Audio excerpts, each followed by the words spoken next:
Esther chapter number 3.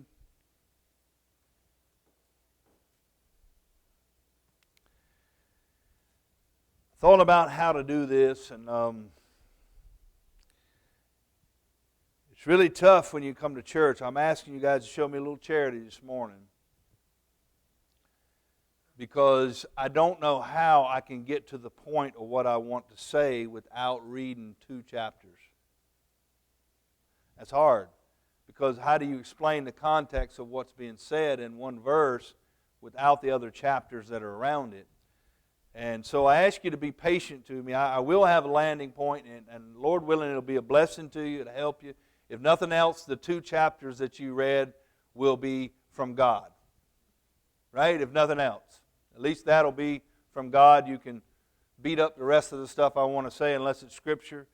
But at least you'll have that much today when you leave. And I thought about how to do it, maybe isolate the text, but there's a context around it that in our nation today, there's so much trouble and so much strife and so much trials going on. But if you look at Esther, and you look at particularly Esther chapter 1, 2, 3, 4, you'll see that it's not anything that hasn't gone on before.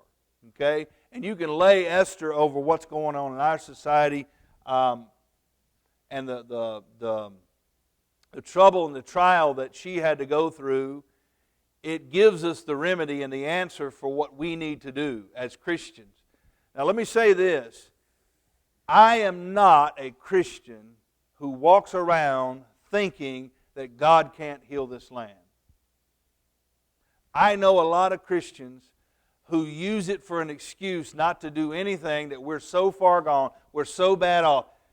Get over that and start doing what we knew worked.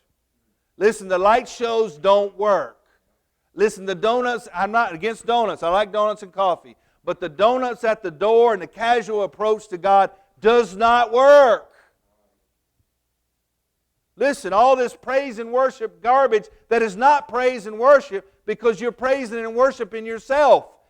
Listen, we need to get rid of that stuff and go back to what works, the basics. It's the door knocking, it's the street preaching, it's the witnessing on your job, it's the coming in living right. Listen, the church is not when you walk through that door. That's not what church is about. It's not coming here and pretending for an hour. It's about what you can take out there and affect this world. And we've confined it. We've reduced it down to so little.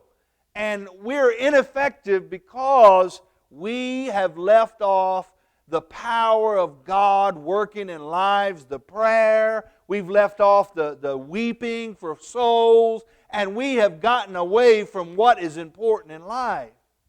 But I do not believe that God cannot heal this land. There's some judgment that's going to take place. You rest assured. It happened to every land that forgot Him. But let me say something to you. Don't walk around defeated. The remedy is in the Scriptures. And we've gone over that last couple of weeks trying to show you, look, get up, move on, and do something for God.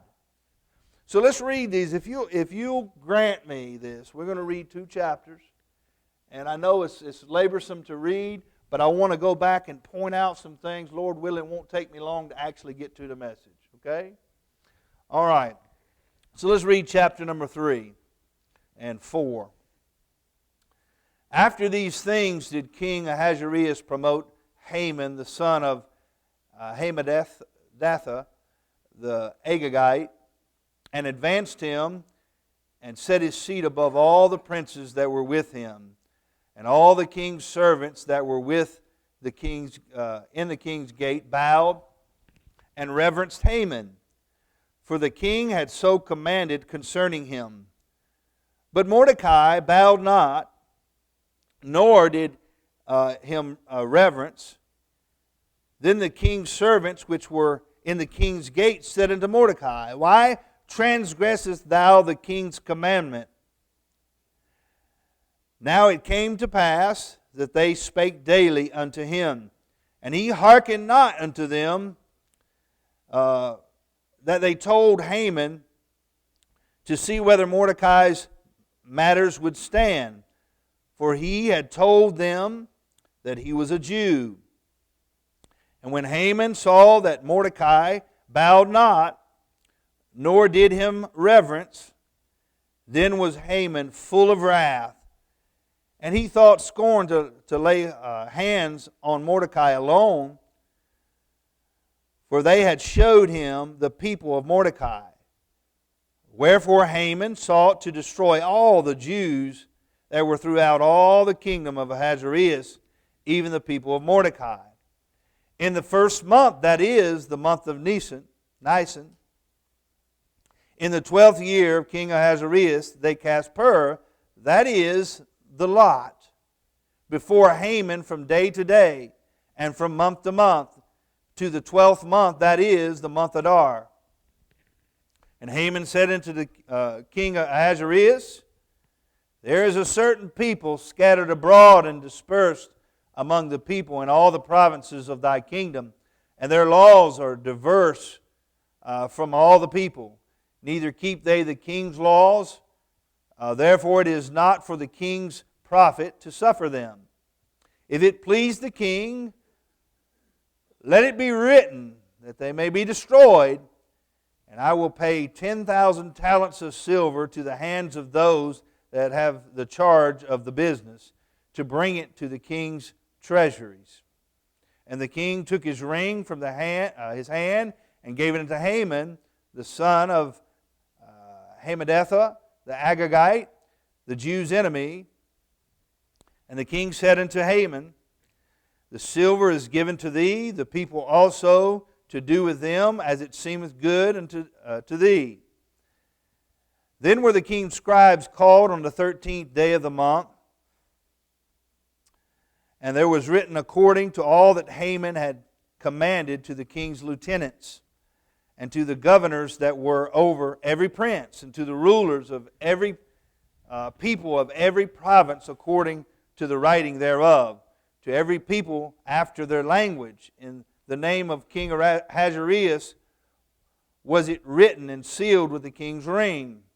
And the letters were sent by post unto all the king's provinces, to destroy, to kill, and to cause to perish all Jews, both young and old, little children and women, in one day, even upon the 13th day of the 12th month, which is the month Adar, and to take the spoil of them for a prey. The copy of the writing for commandment to be given to every province was published unto all the people, that they should be ready against that day. And the post went out, being hastened by the king's commandment and decree, and was given in Shushan the palace. And the king and Haman sat down to drink, but the city Shushan was perplexed. Chapter 4. When Mordecai perceived all that was done, Mordecai rent his clothes and put on sackcloth with ashes, and went out to the midst of the city and cried with a loud and a bitter cry, and came even before the king's gate, for none might enter into the king's gate clothed with sackcloth. And in every province whithersoever the king's commandment and his decree came, there was great mourning among the Jews, and fasting and weeping and wailing, and many lay in sackcloth and ashes. So Esther's maids were with and her chamberlains came and told it her. Then was the queen exceedingly grieved, and sent raiment to clothe Mordecai, and to take away his sackcloth from him, but he received it not. Then called Esther for Hatach, one of the king's chamberlains, whom he had appointed to attend upon her, and gave him a commandment to Mordecai to know what it was and why it was.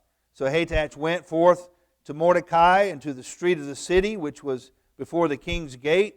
And Mordecai told him of all that had happened unto him, and of the sum of the money that Haman had promised to pay, and to the king's treasuries for the Jews to destroy them. And I have him a copy of the writing of the decree that was given at Shushan to destroy them, to show it unto Esther, and to declare it unto her, and to charge her that she should go unto the king, and to make supplication unto him, to make requests before him for the people. And Hathach came and told Esther the words of Mordecai. Again, Esther spake unto Hathach and gave him commandment unto Mordecai. All the king's servant and the people of the king's province do know that whosoever, whether man or woman, shall come unto the king to the inner court, who is not called, there is one law of his to put him to death, except such to whom the king shall hold out the golden scepter, that he might live. But I have not been called to come unto the king these 30 days. They told to Mordecai Esther's words, and Mordecai commanded to answer Esther, think not with thyself that thou shalt escape the king's house more than all the Jews. If thou altogether holdest thy peace at this time, then shall there enlargement and deliverance arise to the Jews from another place, but thou and thy father's house shall be destroyed. And who knoweth whether thou art come into the kingdom for such a time as this? And Esther bade them return to Mordecai this answer, go and gather together all the Jews that are present in Shushan, and fast ye for me, neither eat nor drink 3 days, night or day. So will I go unto the king, which is not according to the law. And if I perish, I perish. So Mordecai went his way and did according to all Esther had commanded him. Look at verse number 14 again.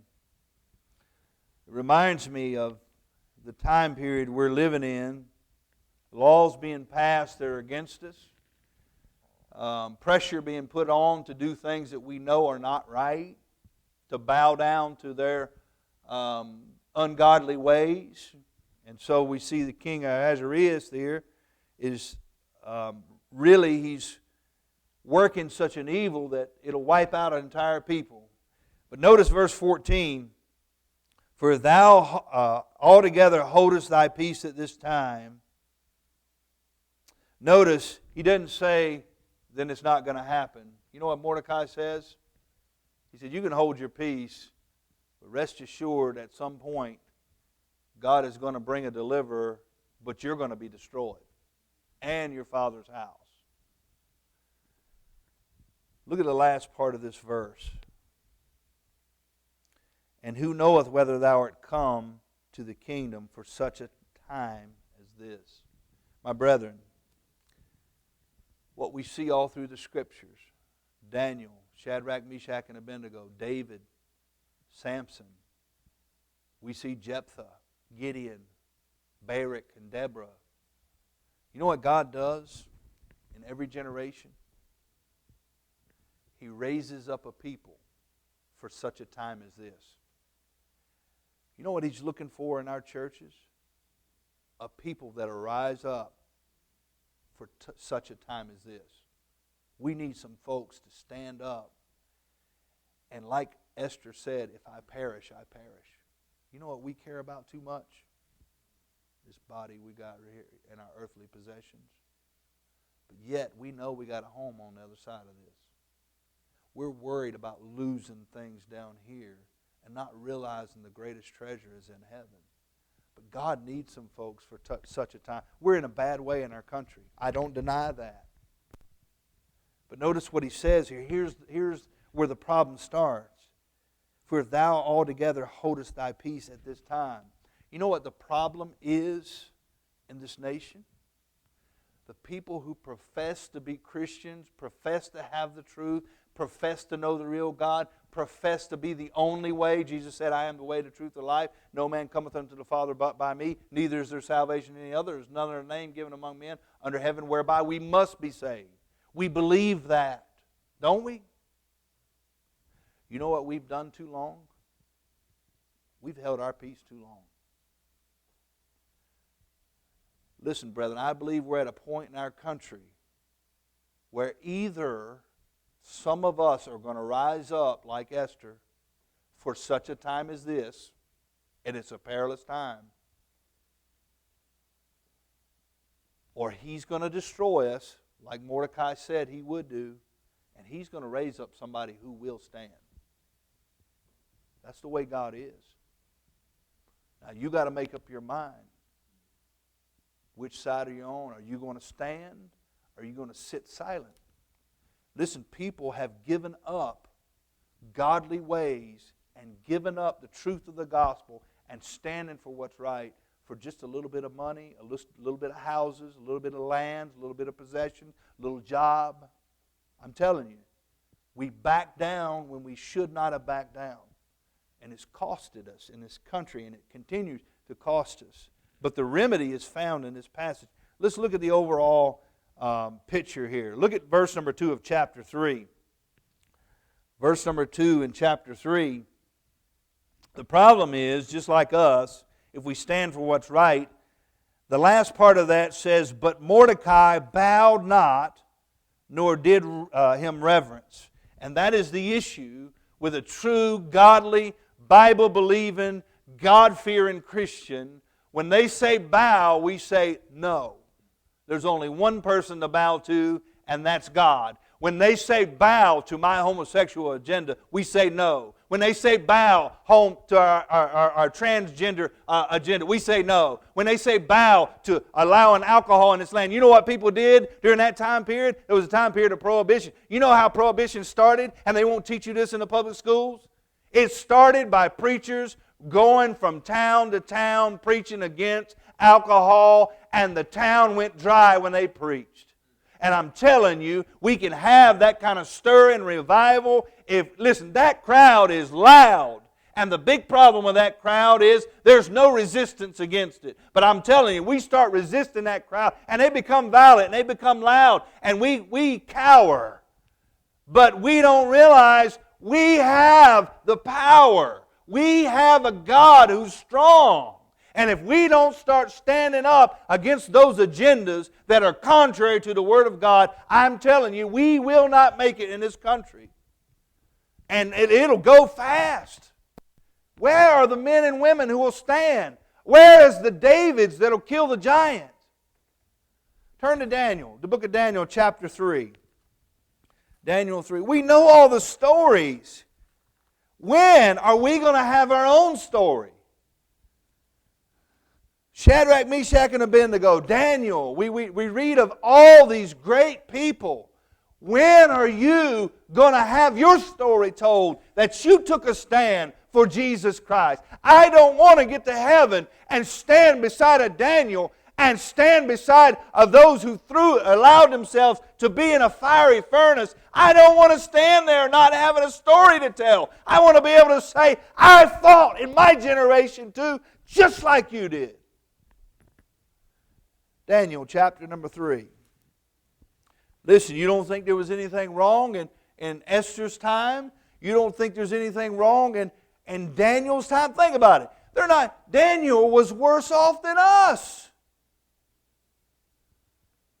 He had no liberty. He's a eunuch. He had no liberty.